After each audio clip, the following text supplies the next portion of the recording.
पाकिस्तान में तवानाई के बहरान और खास तौर पर बिजली के बहरान ने तमाम सार्फिन ख्वाह वो रिहायशी हों या तजारती या सनती बिजली की कीमतों में इजाफे का शिकार हैं। बिजली की कीमत में होशरुबा इजाफे का इल्जाम IPP के साथ मुआहदे पर लगाया जाता है।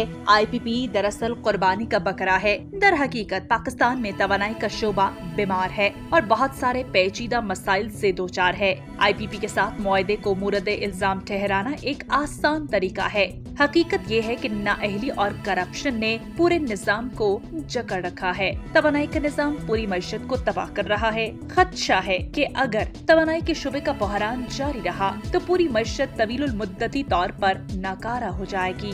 जरूरत इस बात की है कि तवानाई के निजाम को काबिल तजदीद वसाइल की तरफ मुंतकिल किया जाए, जिनकी पाकिस्तान के पास वाफिर मिकदार मौजूद है, जैसे हाइडल और शमसी तवानाई, जो इस मसले का वाहिद हल है। लेकिन इससे पहले पाकिस्तान को तमाम शुबों बशमूल जिंकोस, डिस्कोस और मुकम्मल ट्रांसमिशन सिस्टम की निजकारी की बड़े पैमाने पर जरूरत है। जरूरी है कि हुकूमत फौरी इक़दामात करे कि पूरे निजाम की निजकारी की जाए।